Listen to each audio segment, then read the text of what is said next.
अनि यस्तो छ त माटो त खै त्यस्तै छ सेतो रहेछ नि बबाल बबाल रहेछ नि बबाल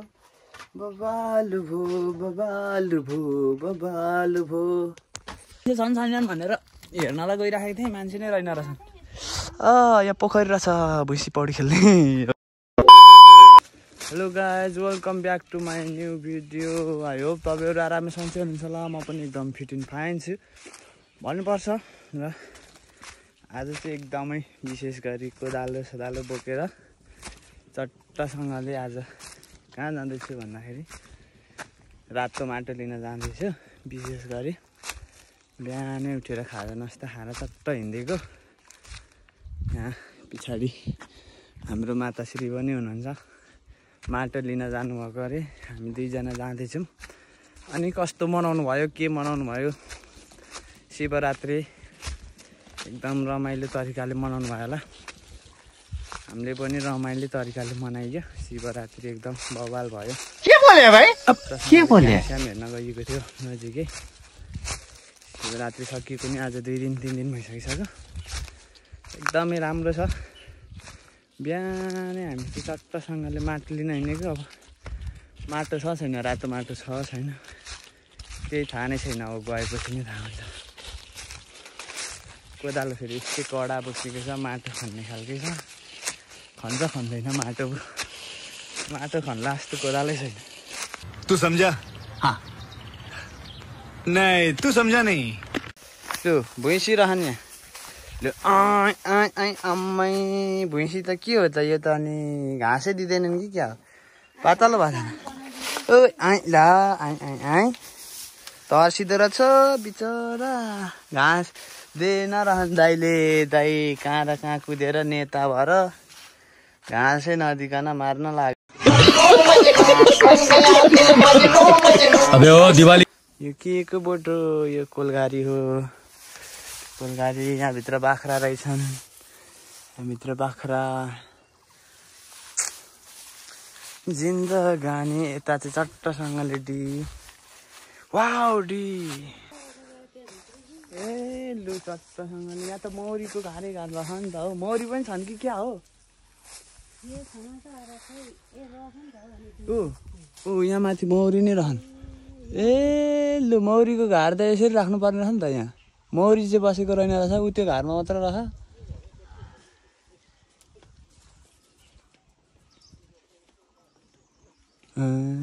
भित्र चाहिँ के छ यसो नजर लगाइदिउँ न त डीभित्र खाली रहेछ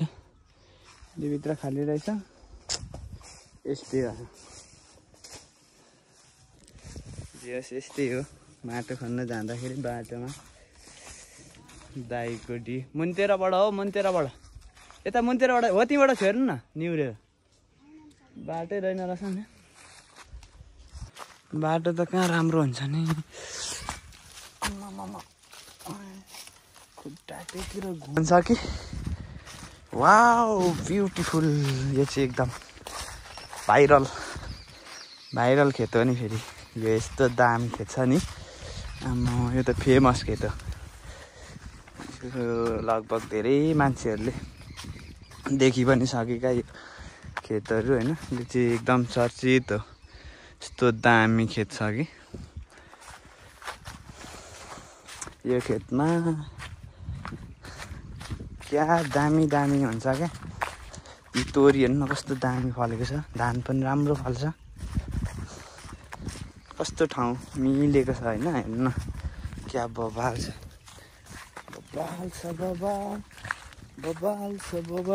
भनेर लानुपर्छ होला यहाँ रहेछ हल्का खनेको रहेछ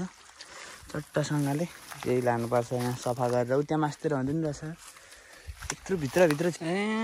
डी नै डीमा भुइँसी नै भुइँसी यहाँ पनि एउटा भुइँसी रहेछ जवान भुइँसी चट्टसँगले त्यहाँदेखि चरा पनि रहेछ एउटा ए डीमा ल अदुवा थुपारेको रहेछ ल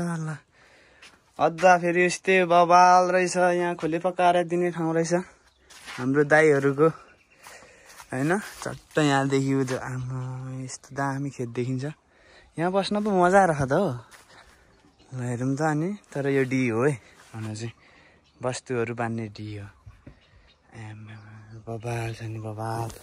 बबाल छ नि बबाल बबाल रहेछ नि बबाल बबालु भो बबालु भो बबालु भो छन् भनेर हेर्नलाई गइराखेको थिएँ मान्छे नै रहेन रहेछन् यहाँ पोखरी रहेछ भुइँसी पौडी खेल्ने हो कि पानी खुवाउने रहेछ रहेन रहेछ माटो अब हाम्रो आमाले माटो भेटाउनु भयो क्या हो माटो कति रहेछ त्यही यो दुलाभित्र खन्नुपर्ने आमा सक्नुभयो के त अब म खन्छु नि त म पसेर खन्छु माटो राम्रो रहेन रहेछ चिसो त छ त बोरा थाप्न हजुर बोरा बोरा मुनियाडी थाप्नु अनि यो रातो सेतो छ त माटो खोइ माटै त त्यस्तो रहेछ यो माटो रातो त हुन्छ के खोइ के गर्छ लु त थोरै भाइ पनि बोकेर लाग्यो पन्जा पन्जा पर्दैन हिँड्नु म बोकिहाल्छु नि झरिसक्यो भारी उयो बिसाउनु न ए तेरि अलि तलतिर बिसाउनु सजिलो भारी नै चिप्लेर झर्न आँटिसक्यो A few moments later, a few inches later.